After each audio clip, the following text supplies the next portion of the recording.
Sumainyo ang Panginoon. At sumaiyo rin. Ang mabuting balita ng Panginoon ayon kay San Mateo. Papuri sa iyo, Panginoon. Noong panahong iyon, sinabi ni Jesus sa kanyang mga alagad, "Darating ang anak ng tao bilang hari, kasama ang lahat ng anghel at luluklok sa kanyang maringal na trono. Sa panahong iyon, matitipon sa harapan niya ang lahat ng tao. Sila'y pagbubukod-bukirin niya tulad ng ginagawa ng pastol sa mga tupa at mga kambing. Ilalagay niya sa kanyang kanan ang mga tupa at sa kaliwa ang mga kambing. At sasabihin ng hari sa mga nasa kanan, 'Halikayo, mga pinagpala ng aking ama. Pumasok na kayo at manirahan sa kahariang inihanda para sa inyo mula pa ng likain ng sanlibutan. Sapagkat ako'y nagutom at inyong pinakain, nauhaw at inyong pinainom. Ako'y isang dayuhan at inyong pinatuloy. Ako'y walang maisuot at inyong pinaramtan. Nagkasakit at inyong dinalaw. Ako'y nabilanggo at inyong pinuntahan." Sasagot ang mga matuwid, "Panginoon, kailan po namin kayo nakitang nagutom at aming pinakain o nauhaw at aming pinainom? Kailan po kayo naging dayuhan at aming pinatuloy o kaya'y walang maisuot at aming pinaramtan? At kailan po namin kayo nakitang may sakit o nasa bilangguan at aming dinalaw?" Sasabihin ng hari, "Sinasabi ko sa inyo, nang gawin ninyo ito sa pinakahamak sa mga kapatid kong ito ay sa akin ninyo ginawa." At sasabihin naman niya sa mga nasa kaliwa, "Lumayo kayo sa akin, mga sinumpa. Kayo'y pasaapoy na di mamamatay na inihanda para sa dyablo at sa kanyang mga kampon. Sapagkat ako'y nagutom at hindi ninyo pinakain, nauhaw at hindi ninyo pinainom. Ako'y naging isang dayuhan at hindi ninyo pinatuloy. Ako'y nawalan ng maisuot at hindi ninyo pinaramtan. Ako'y may sakit at nasa bilangguan at hindi ninyo dinalaw." At sasagot din sila, "Panginoon, kailan po namin kayo nakitang nagutom, nauhaw, naging dayuhan, nawalan ng maisuot, may sakit o nasa bilangguan at hindi namin kayo pinaglingkuran?" At sasabihin sa kanila ng hari, "Sinasabi ko sa inyo, nang pagkaitan ninyo ng tulong ang pinakahamak sa mga ito, ako ang inyong pinagkaitan. Itataboy ang mga ito sa kaparusahang walang hanggan.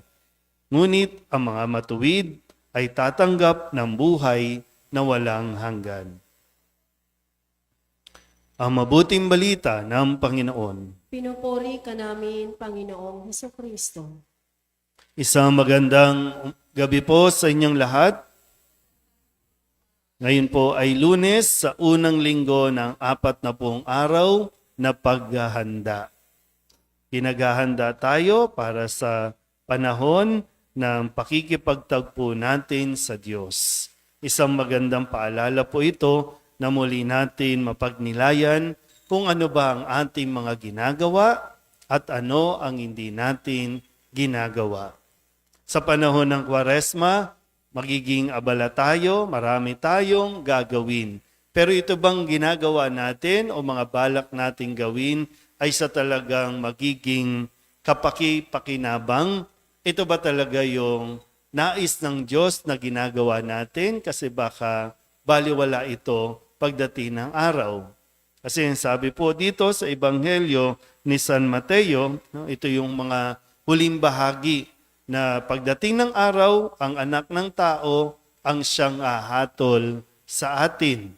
At ang sabi, pagbubukod-bukurin niya ang mga tao na parang mga tupa at kambing. Ang mga tupa sa kanan, ang mga kambing sa kaliwa. Ang mga tupa, ito yung mga tumulong nakipagkapwa-tao. Ang mga nasa kaliwa, ito yung mga walang pakialam sa kanilang kapwa. Dahil nga sinasabi din na kung ano ang ginawa natin sa ating kapwa, ay ginawa natin sa Diyos, at kung ano yung hindi natin ginawa sa ating kapwa, ay hindi natin ginawa sa Diyos. So, hindi natin po pwedeng sabihin na wala tayong pakialam. Lalo't lalo na, hindi natin pwedeng sabihin na wala naman tayong ginagawang masama sa ating kapwa. Sabihin niyo nga po, wala akong ginagawang masama. Sigurado ba talagang wala? Kaya nga yung panahon ng Kwaresma, suriin natin mabuti. Wala ba talaga tayong ginawang masama? Isip mabuti, ha?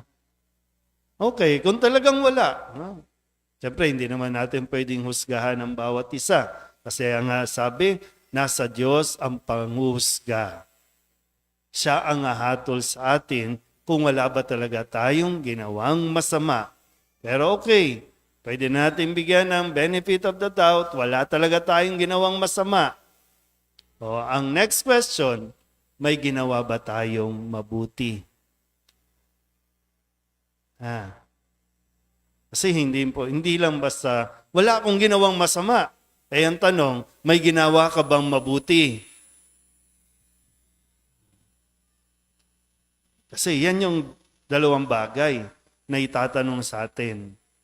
Hindi yan kung magkanong naipon mo, anong natapos mo, anong naabot mo sa buhay, anong naipundar mo, hindi yan. Kundi kung ano ang ginawa mo at hindi mo ginawa na dapat mong ginawa. Minsan, ang hilig natin mag-justify kung bakit ayaw nating gumawa o magbigay ng mabuti sa ating kapwa. Halimbawa po, naranasan nyo ba minsan kapag nakasakay kayo sa sasakyan? Halimbawa lang po, no? Tapos may kakatok, manglilimos. Hindi ko alam kung nafe-feel nyo rin ba na, ano ba, magbibigay ba ako o hindi?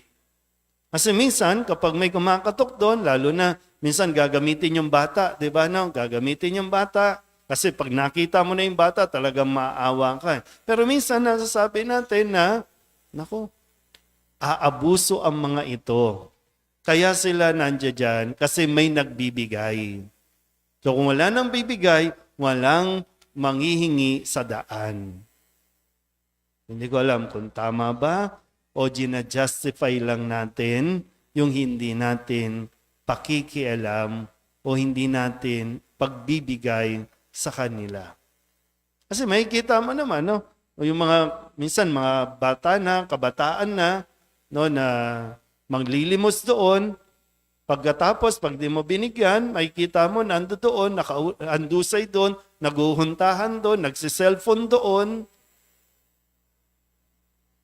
Pero ano nga ba talaga? Minsan may dilemang gano'n, no? Ano ba, tutulungan ko ba? Magbibigay ba ako o hindi? Pero hindi natin alam. Matsempohan natin na baka mamaya si Jesus na nga yung kumakatok, pero dahil ginagamit natin yung ibang mga justification, ayon sa batas, bawal magbigay. Pero nagbibigay ba tayo sa ibang paraan? Sa tamang pamamaraan? Nag-aabot ba tayo?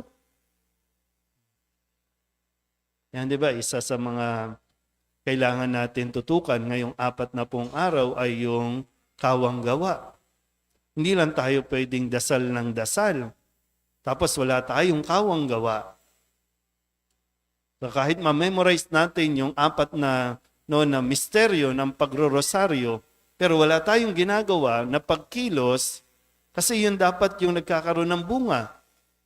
Wala din.